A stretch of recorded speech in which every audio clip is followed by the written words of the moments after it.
국내 반려동물 인구가 1,000만 명이 넘어섰다고 합니다. 강남 일대에 가면 이 반려견 유치원이 있대요.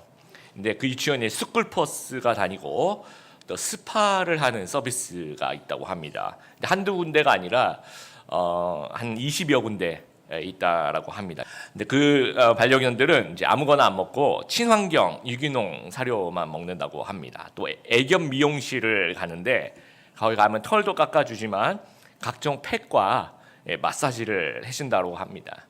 또 이제 아프면 대형 병원을 가면 CT하고 MRI를 찍을 수 있는 그런 병원들이 있다라고 합니다. 미국 같은 경우에 좀 더 심하죠. 미국의 부동산 여왕이라고 얘기했던 리오나 햄슬리가 죽었을 때 손자들에게 유산을 남겨줬는데 95억을 남겨줬대요. 근데 자기 반려견에게는 115억, 그러니까 20억이 더 많은 115억의 유산을 반려견에게 넘겨주면서 손자는 개보다도 한 단계 아래다라는 것을 좀 이분은 이제 그렇게 생각했던 거예요. 왜냐하면 이분이 아주 부동산 여왕이니까 엄청난 부를 축적을 했는데 주위에 사람들이 없었던 거예요. 왜냐하면 자녀들도 이제 재산만 노리고 사업 경쟁자들, 또 아첨꾼들, 주위에 사기꾼들, 늘 이런 사람들만 있었던 거죠. 얼마나 외로웠을까요? 그래서 이제 그 텅 빈 그 아주 큰 대골 같은 저택에 들어가면 반겨주는 그 반려견 막 3시간 4시간 바깥에 나와 있는데 문 앞에 딱 서가지고 주인 올 때까지 기다리는 그 마음에, 그러니까 유일하게 기다려주고 애정을 나누는 대상은 얘밖에 없다라는 거죠. 그래서 사람보다 더 가깝게 느껴진다는 어떤 특별한 교제가 있었다는 겁니다. 그래서 미국 부자들은 이제 평균적으로 강아지에게 강아지란 말씀은 죄송합니다. 이게 반려견이라고 써야 되는데 반려견에게 한 1년에 한 3억 원 정도 평균적으로 지출을 한다고 합니다. 저에게 누나가 2명 있습니다. 저희 아이들한테 이제 고모가 되겠죠. 큰 고모하고 작은 고모가 있는데 이 작은 고모가 조금 이렇게 약간 이제 까칠해요. 이렇게 좀 싱글이기도 하고 아직도. 그래서 쉽게 대할 수 있는 상대가 아닙니다. 쉽게 이렇게 몸을 만진다든지 그 누구도 이제 우리 부모님들도 부터 시작해서. 근데 우리 작은 고모가 유일하게 부드럽게 대해주는 딱 한 명, 우리 모든 식구를 다 통틀어 봤을 때 가장 일단 말투가 달라지는 대상이 우리 아들 현준이입니다. 근데 현준이도 이제 서로 이제 좋아요. 현준이도 이제 우리 작은 고모는 우리는 이제 까칠한 고모라고 이렇게 우리 스스로 이렇게 생각하고 있는데 오직 현준이만 천사 고모라고 이렇게 부르고 이제 그 이유가 뭐냐면 저희가 이제 현준이 유치원을 보내야 되는데 주변에 유치원을 가봤더니 너무 비싼 거예요. 그래서 유치원을 못 보내겠다 싶어서 이제 어떡하지 그러고 있는데 그 소식을 이제 저희 작은 누나가 듣고 저희 집에서 이제 차로 한 10분 이내에 살았었어요. 근데 이제 우리 작은 누나가 유치원 부원장이었습니다. 그래서 어차피 내가 이제 출근해야 되니까 유치원이 좀 멀었어요. 그러니까 차로 아니면 유치원 차가 오는 지역이 아니기 때문에 어차피 내가 출근하고 퇴근해야 되니까 가는 길에 얘를 내가 데려가겠다 이렇게 해서 3년 동안, 그러니까 5세, 6세, 7세 이 3년 동안 아침에 태워가서 이제 끝나고 또 같이 오고 이렇게 오고 가고 하면서 이 전우회가 싹 떴던 거예요. 둘이서 출퇴근을 같이 하면서.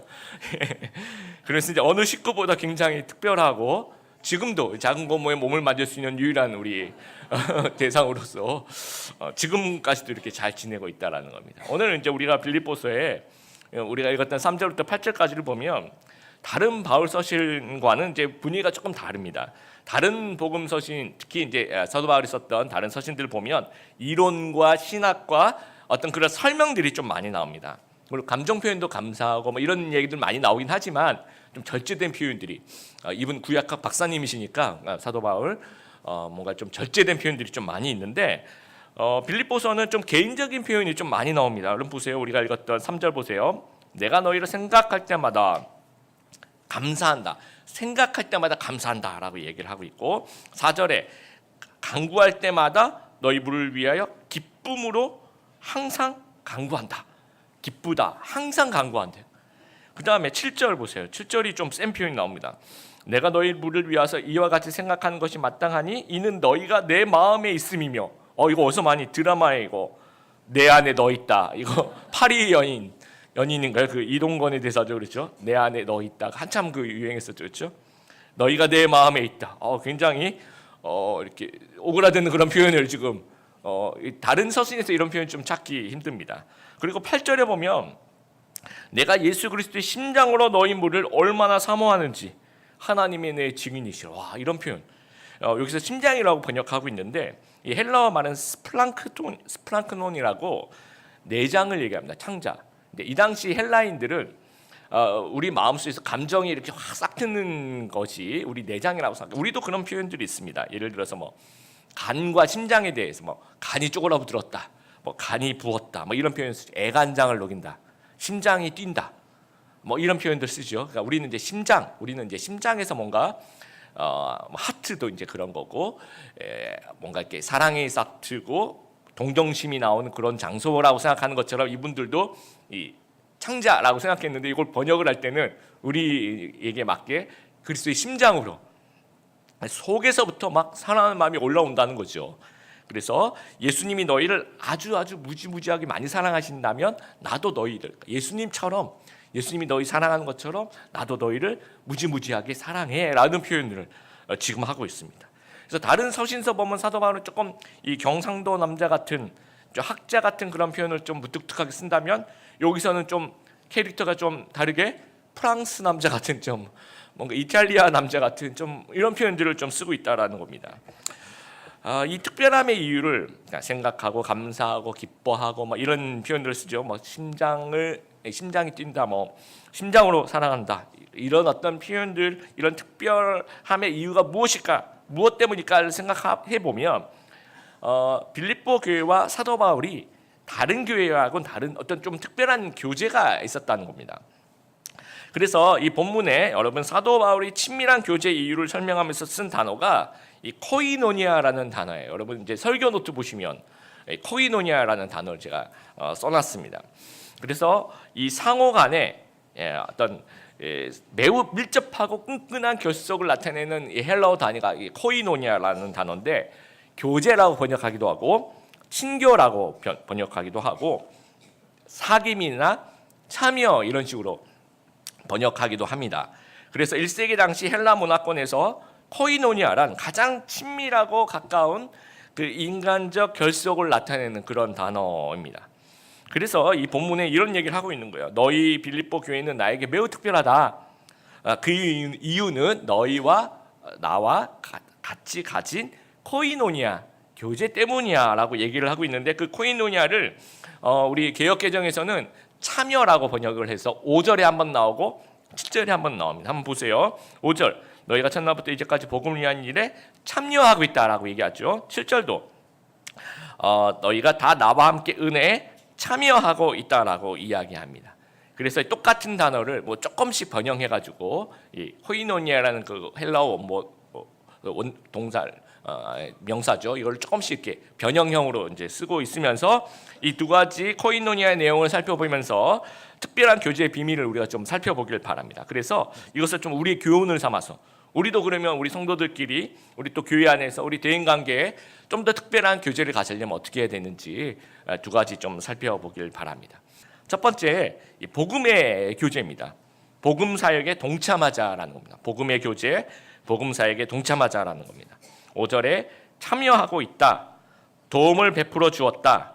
그다음에 영어로 뭐 participation이라고 얘기들 하고 이 동료 의식, 파트너란 말 우리 쓰죠. 너랑 나랑 사업 파트너야. 무슨 파트너야? 그러니까 이 파트너로 참여하고 있는데 그 무슨 파트너로 참여하고 있냐면 5절에 첫날부터 이제까지 무엇을 위한 일에? 복음을 위한 일에. 그러니까 이 빌립보 교회 교인들하고 사도 바울은 무슨 파트너라면 복음을 같이 전하는 그런 이 복음의 교제를, 복음의 참여를 같이 하는 사이라는 겁니다. 물론 빌립보 교인들도 복음 전파에 굉장히 열심히 나중에 이제 1장 12절 이후에 어떻게 복음을 빌립보 교인들이 전했는지도 나옵니다. 그리고 지금은 이제 계속해서 바울 사도를 사역을 물질적으로 좀 도와주고 있어요. 3차 전도 여행 때도 빌립보서 4장 15절에 보면 마게도니아를 떠날 때 유일하게 선교비를 후원해 줬던 교회가 빌립보 교회고 또 4장 16절에 데살로니가 있을 때 두 번이나 선교비를 지원해 주었던, 쓸 물품을 지원해 주었던 유일한 이 교회가 이제 빌립보 교회라는 겁니다. 그래서 우리 5절에도 너희가 첫날부터 이제까지, 첫날은 빌립보 교회 가서 처음으로 만났을 때부터 같이 전도했다는 거예요. 같이 전도하고 사도 바울이 또 다른 곳에 전도하러 가면 그곳에 이제 사역비를 또 보내주면서 복음 사역에 동참했다. 그러니까 바울이 직접 선교한 것뿐만 아니라 선교비를 보내준 것도 복음 사역에 동참했다라고 보는 거죠. 왜냐하면 이제 사도 바울은 자비랑으로 일했던 적이 많이 있지 않습니까? 누가 선교비를 후원해주지 않으면 텐트 메이킹, 천막을 만드는 그런 직업을 가지고 그러면 일단 하루 종일 일을 해야 되겠죠. 하루 일하고 하루 뭐 전도한다고 하면 하루 종일 아침부터 저녁까지 천막을 만드는 일을 하고 또 그것을 가지고 그 비용을 가지고 또 그 다음 날에 또 복음을 전하고 그랬다고 한다면 만약에 누군가 선교비를 이제 지원해 주면 그 하루를 일하지 않고 선교에 집중을 할 수가 있죠. 그러면 하루가 아니라 이틀을 할 수가 있는 겁니다. 50%가 아니라 100%를 할 수 있다라는 거죠. 그래서 더욱 활발하게 복음을 전파할 수 있다라는 겁니다. 실제로 저희가 이제 환율이 올라갔을 때도 있지 않습니까? 지난 10년, 20년 이렇게 돌아보면 그래서 선교지 또 모판이니 한국 교회가 선교지의 모판인데 이 한국 교회에서 선교비가 가는 이제 한국 교회 자체가 이제 많이 최근에 힘들어지고 줄어들고 하다 보니까 선교지에 이제 선교비가 이렇게 삭감이 되는 겁니다. 그리고 후원이 계속 중단이 되는 거죠. 그랬던 이제 현지에 있는 선교사님들이 굉장히 어렵고 선교를 확장해 나가는 것은 요즘에는 많이 못 하신다라고요. 그래서 선교를 확장하는 것보다는 지금 있는 것도 어떻게 하든 좀 버텨 나가야 되는 그런 이게 이 선교비와 이 선교 사역은 좀 밀접한 관계가 있다는 거죠. 그래서 사도 바울 우리는 팀으로 일한다. 우리는 팀으로 같이 복음을 전하고 있는 거야. 우리는 복음의 공동체야라는 얘기를 하고 있습니다. 그래서 이 복음에 동참해 주는 빌립보 교인들에게 막 축복해 주고 싶은 거예요. 그래서 6절에 이제 아주 저희가 많이 뭐 이렇게 어떤 곳에 가니까 간판도 이렇게 써 있고 액자도 나와 있는 이 6절 너희 안에 착한 일을 시작하신 이가 그리스도 예수의 날까지 이루실 줄을 우리가 확신하노라 하면서 뭐 축복을 해주고 있어요. 근데 왜 이게 좀 많이 오해를 하는 부분인데 너희 안에 착한 일을 시작하신 이가 그리스도 예수의 날까지 이루실 줄을 우리가 확신해 하면서 축복하는 건 맞아요. 축복인데 이 착한 일이 뭐냐라는 거죠. 그래서 많은 사람들이 오해하기로는 너희가 나에게 선교비를 보내준 게 착한 일이고 그러니까 하나님이 너희에게 복을 주실 거야 라고 얘기하는 거라고 생각을 하는 거예요. 세상적인 복이나 소원 성취나 결혼이나 대박이나 뭐 이런 것들을 너희가 나에게 착한 일 했으니까 하나님이 너에게 복 주실 거야 라고 이야기하는 구절이 아니라는 겁니다. 이 구절은. 왜냐하면 이제 하나님 자체는 좋은 거 주신 하나님 맞아요. 근데 이 구절은 그런 구절이 아니고 왜냐하면 만약에 착한 일을 빌립보 교인이 한 거잖아요. 만약에 선교비를 줬다면 주어가.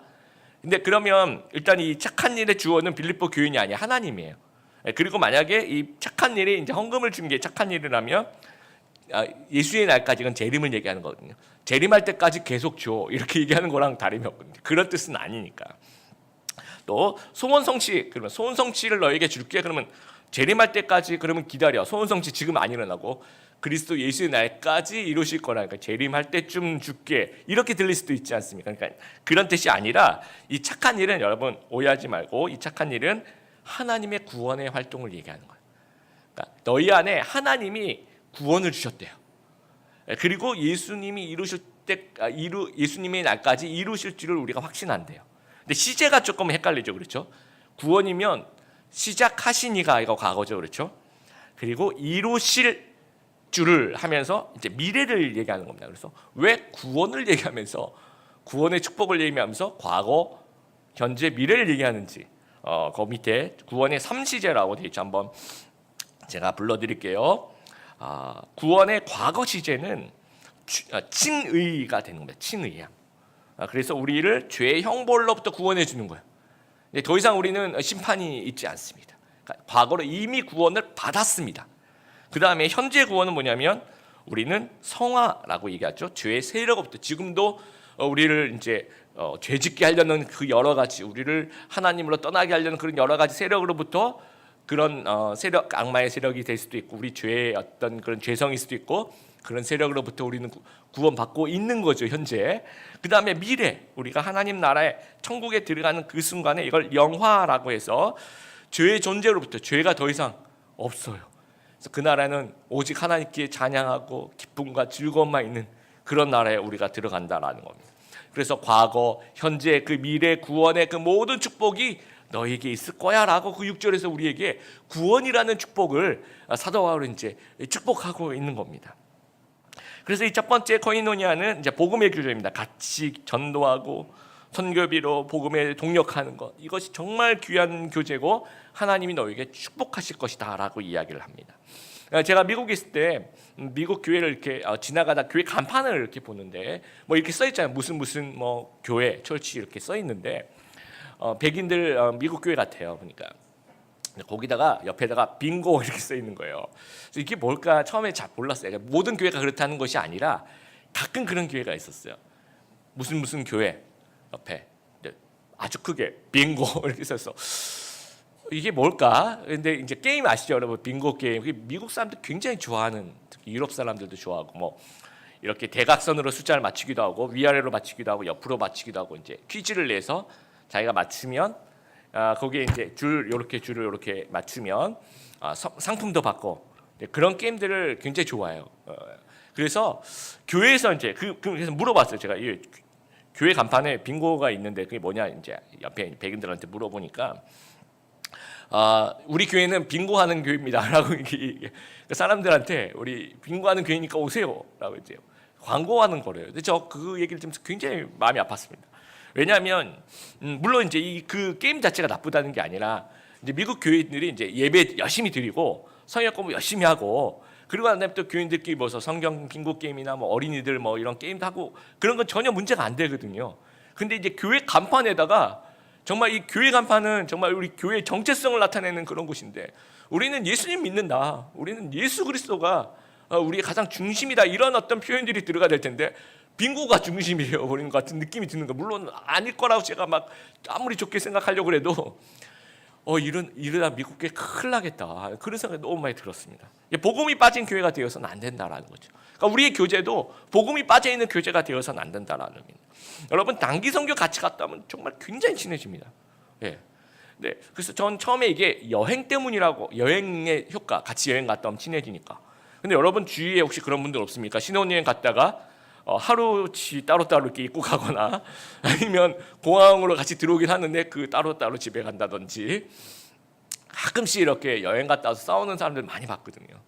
그래서 여행 때문이 아니라 같이 복음을 전파하면서 이제 이 교제, 그러니까 강력한 교제는 같이 동지가 되면서 또 같이 신앙의 기쁨을 나누고 정말 그 소중한 것들을 같이 나누면서 하나님과 함께 너와 함께 또 하나님이 나에게 이렇게 동력을 할 수 있도록 또 그 동력하면서 다른 걸 하는 것이 아니라 복음을 전하는 거예요. 너무 좋죠.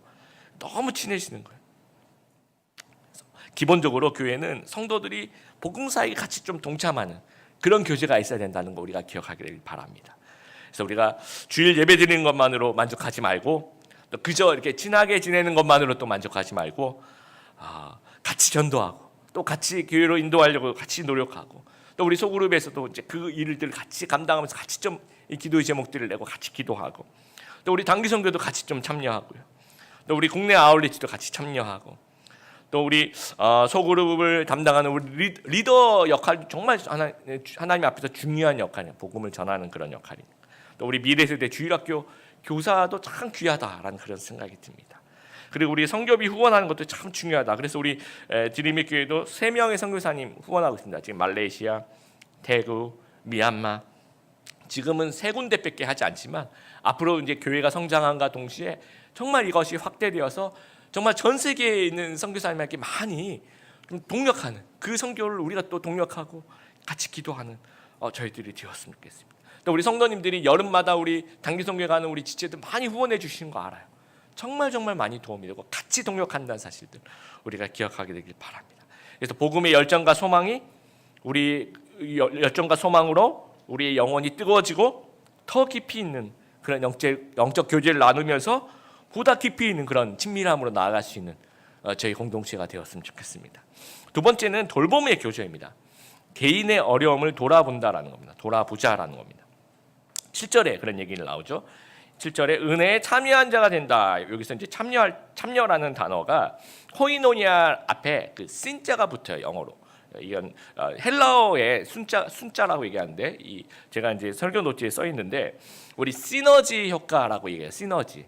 그러면 이제 그 신이란 말하고 에너지가 합쳐진 말이죠. 그 신이란 말은 같이 한다는 얘기죠. 그러니까 코이노니아도 같이 하는 얘기인데 그 앞에 신자가 붙어서 좀 변형형이 붙었는데 같이 있어준다는 얘기예요. 같이 있어준다. 파트 테이커, 함께하는 사람이다. 영어 성경은 그렇게 얘기를 합니다. 가장 어려운 일이 있을 때 우리가 마음이 약해져요. 여러분 제가 좀 오래됐는데 제가 어느 공동체 이제 청년부 담당할 때 그 청년부 안에 있는 한 형제가 수술이 날짜가 수술 들어가기 전에 제가 병원에 가서 간절히 기도했어요. 우리 형제를 하나님께서 정말 붙잡아주고 막 이 집도 위에 손을 하나님 붙잡아주시고 막 절대 실수함이 없이 그 이후에도 회복되어서 건강하게 해달라고 막 정말 간절하게 기도했어요. 그 형제가 막 거의 울 것 같이 막 눈물이 글썽글썽 막 했어요. 그 여러분 어떤 수술인지 아세요? 맹장 수술. 되게 어려운 수술이죠, 그렇죠? 예, 생명 위협을 느꼈던 것 같아요, 이 형제가. 그래서 제가 그때 저는 그냥 이렇게 가서 간절히 기도했는데 울 거라고 생각을 못했어요, 형제가. 근데 이제 그러니까 눈물이 글썽글썽 이렇게 쭈르륵 흐르는 건 아니고, 그래서 제가 깜짝 놀라면서 그때 제가 배운 게 뭐냐면,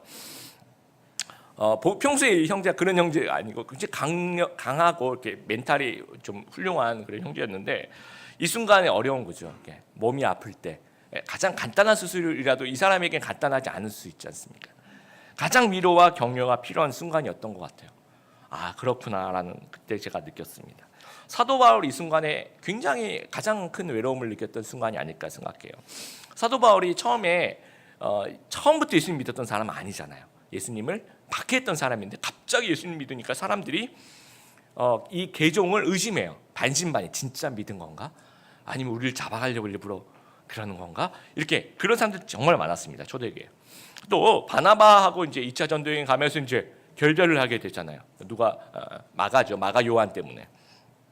또 이 순회 사역자를 하다 보면 여기서 뭐 한 주, 두 주 있다가 또 다른 곳. 그러니까 한 곳에서 뭐 6년, 7년 이렇게 있어야지 좀 사람들하고 교제하면서 좀 열매들을 맺고 하는데 그러니까 친분적인 부분에 있어서 너무 이렇게 3주 있고 딴 데 가서 복음 전하고 하다 보니까 다 내 교회 같은데 다 내 교회가 아닌 것 같고 좀 외롭고 그런 부분들이 틀림없이 있었을 겁니다. 그리고 지금 로마의 감옥에 갇혀 있죠. 그래서 7절에 매임과 이렇게 나의 매임과 그럼 지금 감옥에 갇혀 있다는 얘기입니다. 변명함과 이것도 참 변명이 뭘까 했는데 이거는 법정 용어입니다. 법정에서 변호사가 변호하는 것을 디펜스라고 얘기합니다. 그래서 거짓과 오해, 이건 거짓이에요, 이건 오해예요 하면서 이제 자기를 변호하는 걸 얘기하는 거고, 확증한다라고 나와 있는 것은 이것은 진리를 전파하는 거예요. 이게 구원의 진리가 이것입니다 하면서 법정에서 때로는 디펜스를 하고 때로는 이제 진리를 전파하는 그런 역할을 하면서 마음이 많이 어려워 그렇게 힘들어하고 있다는 거죠. 근데 그것을 나의 고난에 너희가 참여해 이렇게 표현 안 하고요. 7절에 보니까 나와 함께 뭐에 참여했다?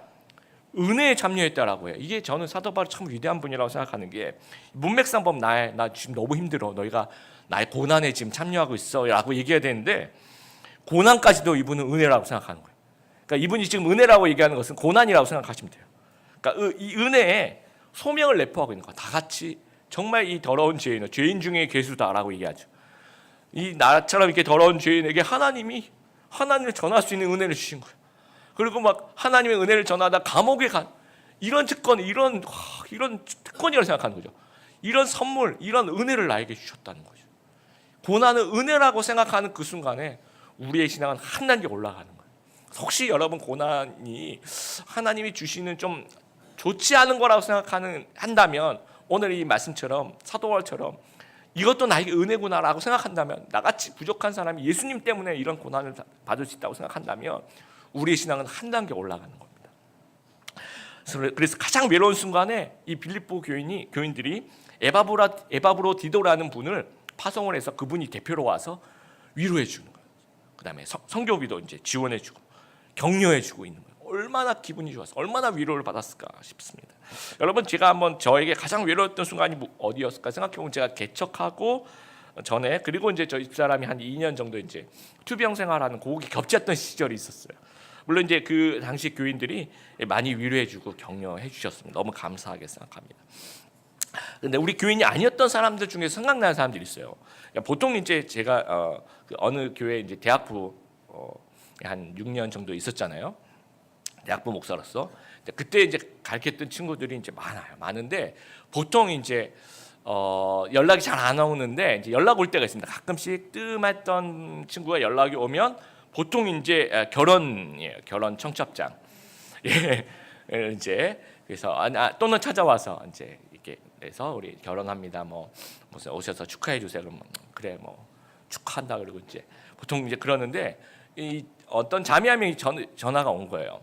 뭐 잘 지냈냐 이렇게 안부 전화 주고 있는데 이제 그 자매 제가 그때 이제 그쯤에 제가 이제 제 SNS에서 그때 이제 저희 집사람이 이제 재생물성성 빈혈로 이제 입원해 있는 동안에 보호자가 들어갈 때는 이걸 가운 다 이렇게 감염을 되면 안 되고 이거 하고 또 가운 입고 뭐 하고 이렇게 손 이렇게 하고 그렇게 들어가요 그 병실에. 그럼 그걸 입고 이제 옆에 앉아서 이제 설교 준비하고 이제 강의 준비를 이제 이제 보호자 그 밑에 쭈그리고 앉아 있는 그 있잖아요. 거기서 이제 막 하고 있는 사진을 이렇게 찍어서 이제 SNS에 올렸어요. 그랬더니 이제 그걸 봤던 것 같아요, 이 친구가. 그러면서 연락이 와서 너 결혼하냐 이렇게 물으면 아니라. 목사님 힘드실 것 같아서 그냥 찾아왔다는 거예요. 와, 근데 굉장히 막 저기 감동이 됐었어요. 그래서 그냥 슬사드려 반 목사님 힘든데 힘내라고. 그게 다였던 거예요. 와, 근데 이제 맨날 얘네들이 와서 결혼한다 그리고 막 그런 친구들만 있다가 이렇게 와서 그냥 아무 이유 없이 목사님이 격려하고 위로하고 싶다고. 굉장히 위로를 받았어요. 예. 그리고 제 신대원 동기 중에 이제 목사님 한 분이 있는데 이제 그분도 이제 이걸 봤던 것 같아요. 그래서 저녁에 전화가 왔어요. 목사님 제가 목사님 만나러 그분이 그때 이제 저기 경기도 저 북부 지역 뭐 동두천 뭐 의정부 한참 위에 거기서 이제 계셨거든요. 근데 여기까지 오겠다는 거여서 지금 목사님 오셔도 면회가 안 되고 뭐 하여튼 그렇습니다 했더니 그 목사님이 한 얘기가 제가 아직도 기억나요. 목사님 저희 사모님 보러 가는 게 아닙니다. 그냥 목사님 보러 가는 거예요. 그러는 거예요. 그러니까 이 목사님은 저를 응원하러 온 거예요. 그래서 그냥 와서 저희 집 근처로 오신 거예요. 병원도 아니고. 그래서 이제 같이 저녁 먹으면서 응원해 주시는 거죠, 뭐. 그래서 동두천에서 연희동까지 응원하러 그냥 오신 거예요. 그리고 밥 이렇게 같이 먹고 차 마시면서 화이팅 하고 이렇게 올라가셨는데 아직도 그게 기억이 납니다. 아마 평생 기억이 날 것 같아요. 여러분, 성도들이 가장 어렵고 힘든 그 순간, 그 순간을 좀 돌아볼 수 있는 사람이 되었으면 좋겠어요. 그래서 저도 보통 이제 결혼식 같은 데 잘 안 갑니다. 결혼식 가봤자 뭐 신랑 신부 막 흥분해 있고 막. 그래서 제가 주례를 썼는데 누가 주례했는지 몰라요, 애들이. 그 목사님 오셨어요? 이러고. 그래서 잘 안 갑니다. 그래서 제가 주례하지 않으면 거의 잘 안 가고요. 근데 뭐 입원했다거나 꼭 가려고 해요. 장례가 났다든지. 그다음에 정말 오랫동안 안 봤는데 장례 소식이 나면 어떻게든 시간이 어떻게든 내 가지고 꼭 가보려고 하고, 누군가 상심했다든지 누군가가 실패해서 좀 마음이 어렵다든지 그러면 꼭 한번 만나서 좀 위로해 주려는 마음들이 생깁니다. 또 저희 교회가 하고 있는 이 중구 노인 요양센터 너무너무 귀한 사역인 것 같아요. 그 외로우신 우리 어르신들 손잡고 기도해 주시는 그 사역. 또 우리 노숙인들 야간 배식하고 노숙인들을 위해서 같이 한 사람 한 사람 그 앞에 서서 같이 기도해 주는 그 사역. 정말 귀한 사역이다 생각합니다. 그래서 우리가 이 교회 안에서 같이 있어주고 함께 할 수 있는 그런 교제 나눌 수 있는 그런 사람들이 되었으면 좋겠습니다. 이 빌립보 교인들이 바울에게 복음과 돌봄의 이 두 가지 차원의 교제와 참여를 해주었죠. 근데 바울에게 배운 겁니다. 처음에 바울이 빌립보에 있을 때 본을 보였다는 거죠. 처음에 복음 전파하죠. 루디아에게 복음을 전하고 또 간수의 집에 복음을 전하고 또 루디아 집에 있으면서 또 계속 아침에 나갔다 저녁에 들어오면서 계속 같이 성도들하고 복음을 전하는 그러면서 교회가 세워지는 그 본을 보였다는 겁니다. 그리고 인생의 힘든 순간 사도 바울이 도와준 부분들이 있어요. 예를 들어서 점치는 요정을 그 귀신 들린 그 여정을 고쳐주면서, 여러분 그 여정에게 있어서 가장 인생의 위기 순간은 어떤 순간이었을까요? 귀신 들렸던 그 순간이 가장 위기의 순간이었어요. 사도 바울이 그걸 이제 귀신을 쫓아내준 거예요. 살려준 거예요. 그것 때문에 감옥에 본인은 갔지만. 그리고 간수도 인생의 가장 위기의 순간에 옥문이 막 열렸어요. 그래서 사도 바울이 만약에 나갔으면 이제 죽어야 되는 거예요. 죽을 수밖에 없는 그 순간에, 그런 위기의 순간에 사도 바울이 나 안 갔다, 나 여기 있다. 정말 고마웠을 거예요 아마. 성도의 참된 교제는 두 가지 요소가 있어야 되는 겁니다. 여러분, 복음의 요소와 또 돌봄, 복음과 돌봄이 있어야 된다는 거죠. 이 두 가지 요소가 다 있어야지 진짜 의미 있는 관계로 오래 갈 수 있다는 겁니다. 이 복음 사역은 그러니까 이 복음 사역이 너무 중요하다 보니까 어떤 사람들은 개인적인 돌봄, 그러니까 복음만 이제 우리 만나서 복음만 전하는 거야. 뭐 서로 어떻게 지내는지 알 필요가 없어. 복음만 전하면 돼. 이렇게 하면 굉장히 무미건조해요. 되게 차갑고 이게 실제로 친밀하지 않다라는 거죠. 근데 반대로 개인적인 친밀함이 있어요. 맨날 모여서 막 밥 먹고 막 그러는데 복음 사역은 존재하지 않아요. 그러면 이런 모임은 세상적인 모임과 비슷하기 때문에 오래 못 갑니다. 제가 이제 만나는 목사님들하고의 그 모임도 지금까지 이제 회상해 보면 같은 교회에서 막 같은 부서에서 막 그 복음을 위해서 같이 일했던 그런 그룹들인데 별로 이 돌봄의 어떤 그 시간들을 많이 못 보내신 분들은 안 친하니까 잘 안 보게 되더라고요. 그 일을 이제 사임을 하고 벗어나게 되니까. 또 친교만 하는 그룹들은 우선순위가 밀리는 거예요. 다음에 보지 하면서 이렇게 점점 밀려서는 결국은 못 보게 되더라고요.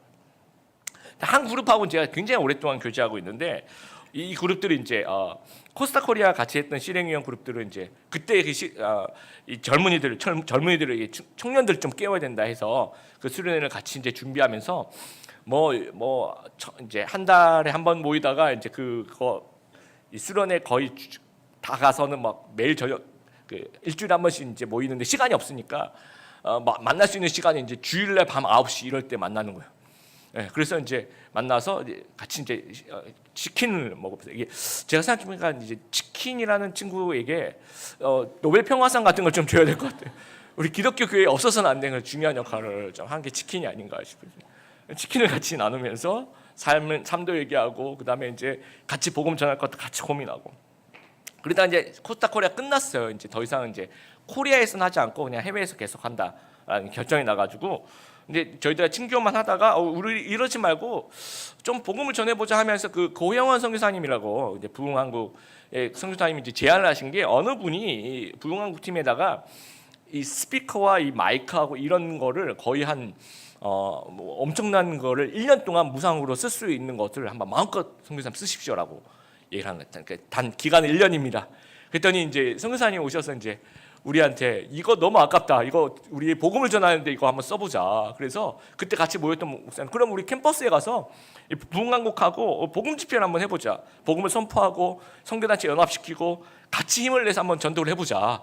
그래서 이제 각자가 흩어져서 자기 교회랑 가장 가까운 캠퍼스를 무작정 찾아가서 선교단체 모아서 부흥한국 집회를 한번 열어보기로 한 거예요. 되게 생뚱맞죠, 그렇죠? 그래서 각자 흩어져서 매주 이제 주일날 저녁마다 이제 노벨 평화상 치킨과 함께 같이 이제 교제 나누면서 그걸 같이 나누는 거예요. 저희도 그때 저희가 이제 제가 섬겼던 교회 그러니까 이대 가서 기원들 모으고 동문들 모으고 기도 모으고 그래가지고 성사가 됐어요. 그래서 이대 그 대강당에서 정말 거기는 거의 한 20년 동안 전도 집회, 찬양 집회가 거의 없었던 곳입니다. 그곳에서 막 찬양 집회가 선교단체 그다음 친구들 초청하고 동문들 나와서 막 눈물 흘리면서 찬양하고 기도하는 모습들 보면서 너무너무 행복했어요. 이거구나. 그래서 그 그룹이 오래 갈 수 있는 이유가 개인적인 그 어떤 친밀함도 있지만 복음의 삶과 같이 가는 그렇기 때문에 지금도 이제 만나는 그룹이 아닌가 생각합니다. 말씀을 마무리합니다. 여러분 빌립보 교회와 사도 바울의 성도의 참된 교제는 복음과 돌봄이 함께 존재했다는 거 우리가 꼭 기억하게 되길 바랍니다. 이 두 요소가 모두 존재할 때 가장 바람직하고 강력한 성도의 참된 교제가 가능합니다. 제일 나쁜 게 둘 다 없는 거죠. 복음 전파도 같이 안 하고 서로 안 친해요. 이러면 제일 안 좋은 거예요.